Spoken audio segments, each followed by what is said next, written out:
Hello everyone. Well, we've just seen how to set up a robotic heart operation, open the atrium, close the atrium, put in pacer wires, and even take out a left atrial myxoma.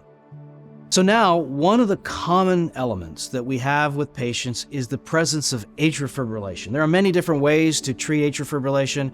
We do know that treatment improves survival as well as quality of life.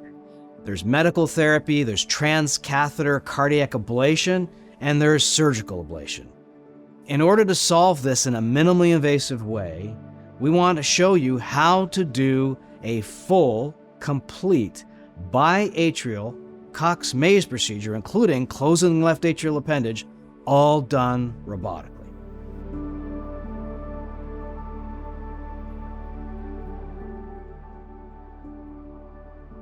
One of the most ideal procedures to perform robotically is the cryothermic Cox Maze. And this is why. So one can see the placement of the probe avoids tissue gaps by using the tableside associate and the surgeon. You utilize potentially 5 hands instead of 2 performing a surgical ablation procedure to assure absence of tissue gaps and excellent transmural placement of lesions. So let's begin. This is the lesion set. That is the biatrial lesion set. This is the Cox Maze 3 procedure, with the red lines being incisions and the blue lines being the cryothermic application. The left-sided lesions are each performed for 3 minutes, the right-sided lesions for 2 minutes. After opening the left atrium after cardioplegic arrest, the first step is to apply the epicardial coronary sinus lesion.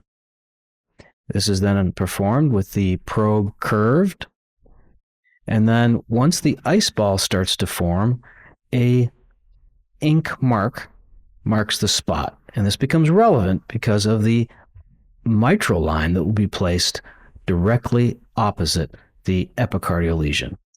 Now all the endocardial lesions begin, first with the inferior box lesion, extending into the left atrial appendage orifice, sort of a 2-in-1 lesion.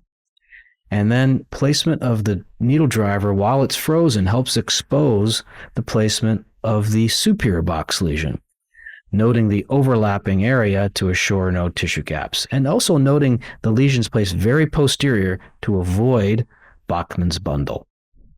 Now, once the line is established on the inside, on the mitral line, this is then applied so it's directly opposite the epicardial coronary sinus lesion. Following completion of this line, we move our attention to the right-sided lesions. Importantly, this is performed through a vertical atriotomy, not a tangential one. A vertical freeze line as a completion line all the way to the tricuspid annulus that avoids the right coronary artery.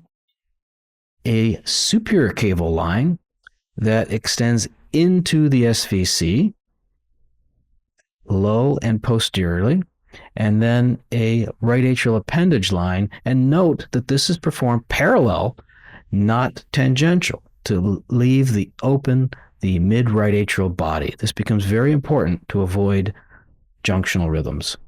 And then the inferior caval line.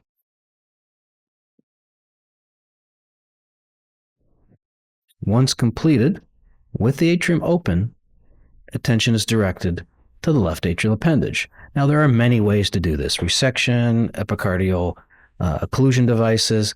We prefer an endocardial closure. Now, this is not a purse string, as you can see. This is a 2-layer deep bite closure of the layer to imbricate the tissues in the first layer, essentially intussuscepting. And then the second layer is a Lambert-like suture. Again, this is CV4 Gore-Tex or polytetrafluoroethylene, creating almost a double layer plication to create a nice homogeneous and longitudinal suture closure. Now, closing to complete the procedure, the left and right atrium, is something that's a little unique. Usually we start with a single bite followed by a running suture to create homogeneous epicardium to epicardium. And then the same as the left atrial appendage closure, almost like a Lambert-like suture to make this 2 layers. Why this? It does really essentially eliminate any bleeding from that suture line. And now closure of the left atriotomy, much like we've already shown. Don't forget to place the LV vent across the mitral when closing the left atrium. But this is again a 2-layer closure done as one, as a vertical mattress suture. So endocardium to endocardium and epicardium to epicardium, then completing the procedure with pacer wires to conclude. How do we manage these patients post-operative?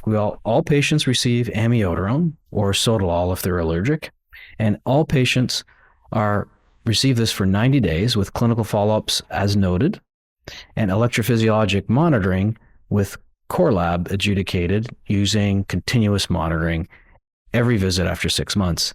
Oral anticoagulation is deferred to the local institution. Our experience is antiplatelet only. It's not saying one has to do that, but that does get to patient-shared decision-making. And here are our long-term results. Here we see the freedom from atrial fibrillation in blue, and the freedom from atrial fibrillation and antiarrhythmic drugs is greater than 90%, approaching 5 years. In addition, the freedom from stroke using antiplatelet therapy only is also less than 1% at 5 years.